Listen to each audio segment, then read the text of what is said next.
How are you all doing? I'm just going to talk to you a little bit about 17th century warfare and about the weapons that were used. To start off with, this is an iron cannonball, similar to the ones that would have been fired from the cannon up on the wall. This primarily would have been used for demolition purposes, to chip away at a wall. There were hollowed out balls filled with gunpowder, similar to this, which is a 17th century hand grenade. The word grenade comes from the Spanish word granado, which means pomegranate, and it was about the size of a pomegranate. And it took big muscular chaps like William there to throw these. Could have been guy like me? Absolutely no chance. This is a Brown Bess flintlock musket. The principle is very simple. The flint held in the dog, and the dog head comes forward, strikes a frizzen here, which sends sparks down into the priming pan here, which ignites the main charge in the chamber. It's a very simple thing.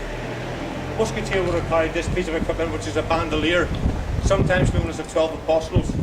Each one of these little flasks held one charge of powder, and they would have charged up the musket, used the priming powder, and this bag held all the lead balls.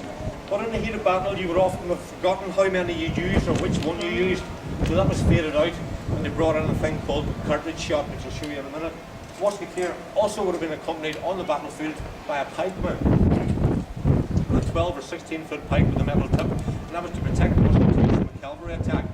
But he was basically nothing more than a guy with a pointed stick, so they had to utilise the men and utilise the things better, so they phased that out and brought in a thing called a plug bayonet, which fitted onto the end of the musket, and these were the first bayonets that were ever used. And that turned every musketeer into a pikeman, and turned every pikeman into a musketeer. As I was saying, they faded out the bandolier, got rid of that, and put in a thing called a cartridge shot. And the cartridge held the lead ball at the top, then the priming powder, and then the main charge. And a lot of everyday phrases that we use today come from actual musketry, and I'll just demonstrate it for you now. What a musketeer would have to do first is to bite the bullet off, and hold it in his mouth. Then he prime up the pan.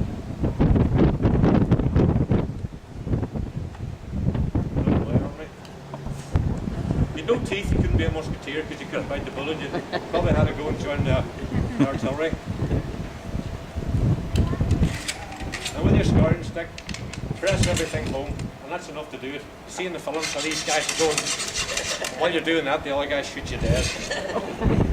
Take a scouring stick out and remember to replace it, because you don't want to run 200 metres across the battlefield to get it back again. Now you see the flint here.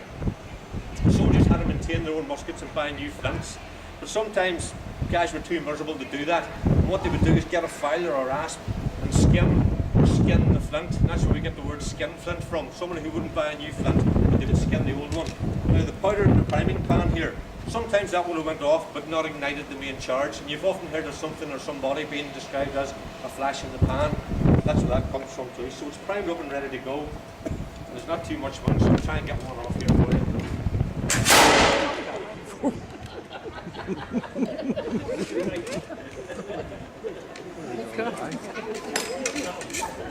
A good musketeer could have got 4 off in 1 minute. Just going to show you the cannon now. William's going to operate.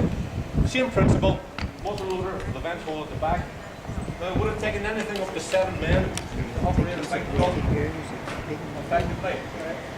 And each man had a specific task to perform. And the first one would have been to stall the piece. He puts a piece of leather into the vent hole at the back to make sure there's no air getting in. We'll explain that to you now. The next thing with a device called a worm, he would search the piece to make sure that there was no debris or anything left from the previous charge. It would then have to be washed out with a lamb's-wool sponge. And if he gets a popping noise like a cork coming out of a bottle, he knows it's well sealed, and that's okay. And then he would dry it out as well. The next command he will be given to be advance the charge. And we're using 2 ounces of black powder here.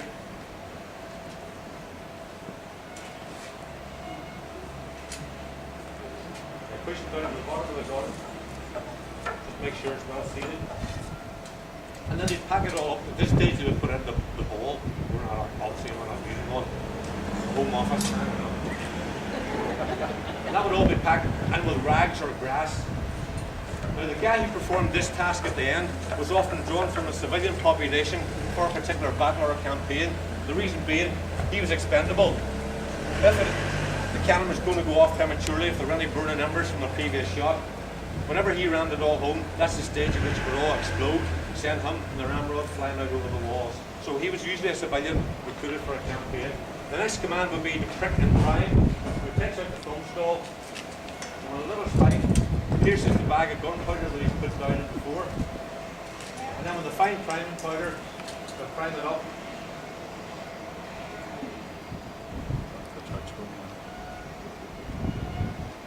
He was happy with that. He would tell the gun commander that the gun was ready. I'm ready! And then using the linstock with a slow action, the gun commander would have to shout, "Have a care! Keep your mouth open in your ear." And then the whole process would begin all over again. I was telling people that if you've been up to the double bastion up there, you'll see a cannon called Roaring Meg. It's actually a demi-culverin. And if you've been to Edinburgh Castle, you'll see a cannon there called Mons Meg. And it wasn't uncommon for cannons to have names like that. And during the siege of Colchester, during the English Civil War, there was a big cannon in the walled city, fairly much the same as our own. There was a big cannon up on the wall, which was proved to be a bit of a problem for the invading army. So what they did was those metal balls, they chipped away at the wall until the cannon fell down.